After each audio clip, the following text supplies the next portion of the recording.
I am eating breakfast and the cat decided to join me, and I gave him a little egg and a little bacon. He didn't seem to like the egg, but he sure liked the bacon. Got a few new tools, got a central vac, and then we also got a CNC, but never got to the point where we used it. Here we are getting the superstructure ready for paint. They finally put the first coat of paint on it. This was just to protect it from additional rusting. Painted the underside there, and then we had other issues where we needed to put some fairing in and patch those. We patched all the little holes that were all over the boat from previous drill marks.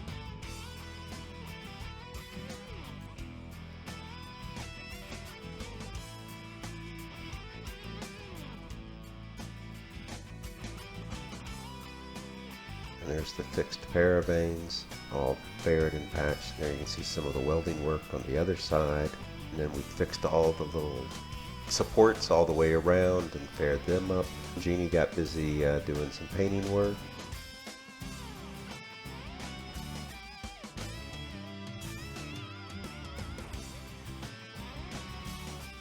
Painted the railing.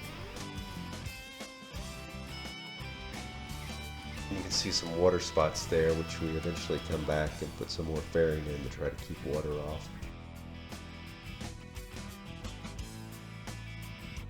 Here we are fixing some little rust spots here and there throughout the boat. The joy of a steel boat, you always find little bitty spots rusting. There's a spot that we actually had to cut out and put a new piece in. There's some fairing work. You can see that rail there. Well, if I would stand on the step right below it, it was about 5'9", no, maybe 5'10", and man, I would just bang my head, and it just drove me nuts. And so finally, I got disgusted with it, and I've already modified the one on the other side.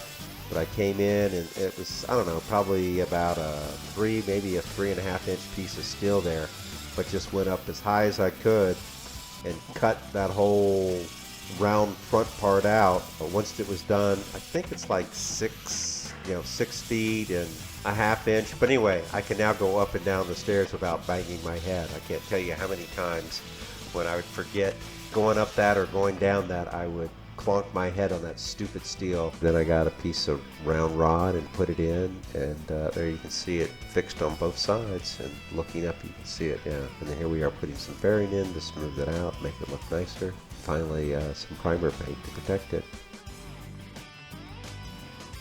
Yeah, here you can see all the rust falling off of that deck stair, and then you can see it repaired, yeah, a whole new piece put in, new tang put in down there at the bottom, sanded down and painted. So we were not going to use the side anchor anymore. Our plan is to put an anchor over the front, so we needed to remove this piece, which was a major pain. And as you can see, there was considerable rust underneath it. They'd welded it down, but it was all open in the back. Paint went away, and there was no way to treat it or anything, so we cut it off. Each stage getting a little better.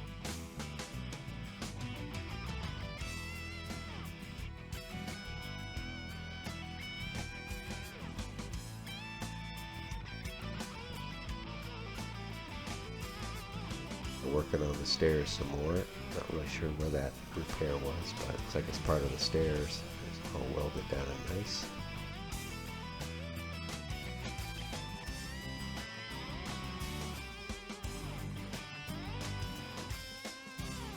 Doing some repair work around the wet locker and then around that stanchion. You can see a hole right there. Now, one of the interesting things, there were actually holes into both water tanks from the top, or both water tanks are completely full. Probably pushed the boat 4 or 5 inches deeper into the water and really emptied them out.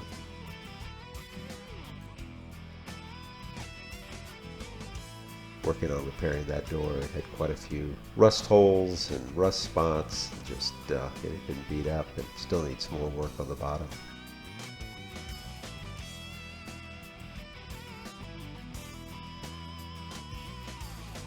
Jeannie doing some fairing work up there on the stairs coming down, making them look smooth. This is the wet locker door, so we got it all repaired. Now we're down in the equipment room tearing parts of it out. There is the concrete ballast that was just flopping around down there. There were a number of pieces that were just loose that we pulled out, did our epoxy paint, sealed everything in place. They're sanding the walls, getting this room ready to be painted. There we have the primer coat on, or a first coat of epoxy, I guess. There's the ceiling. Equipment room all nicely painted.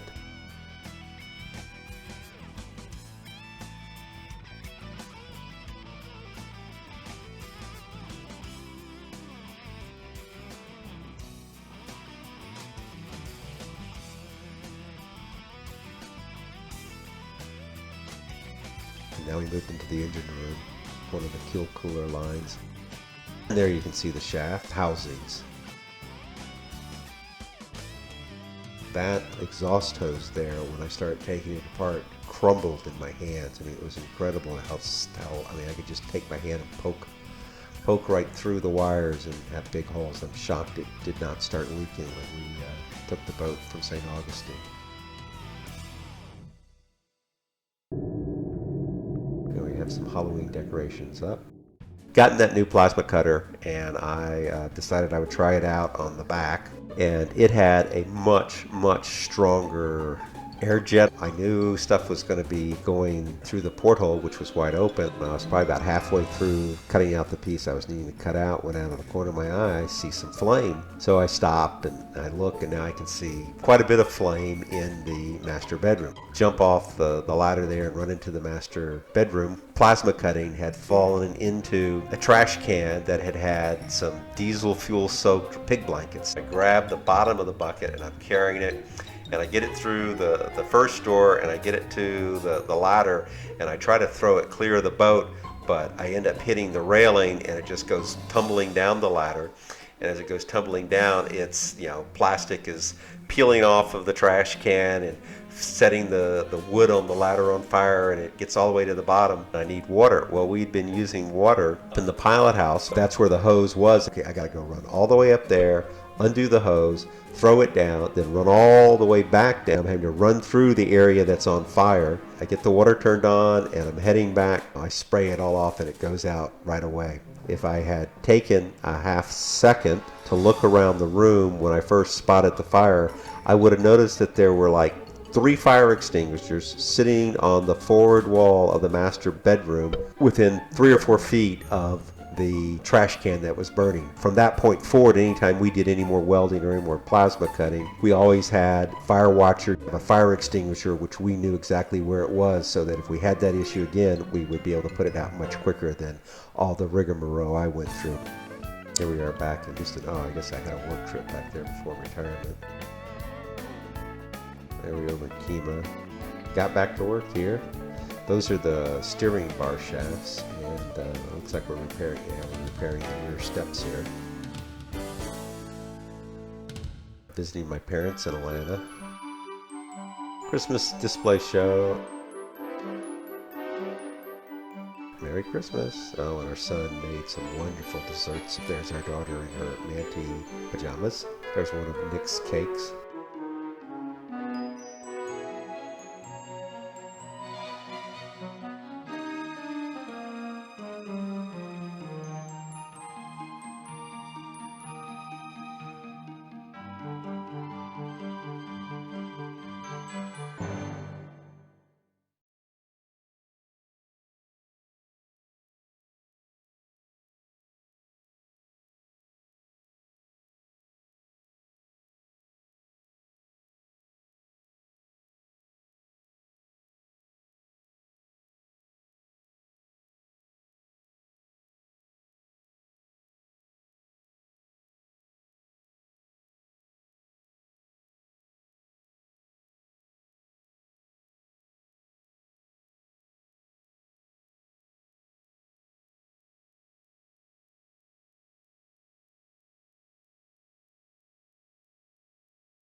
which the very first thing I did is I created a nice fire with that plasma cutter.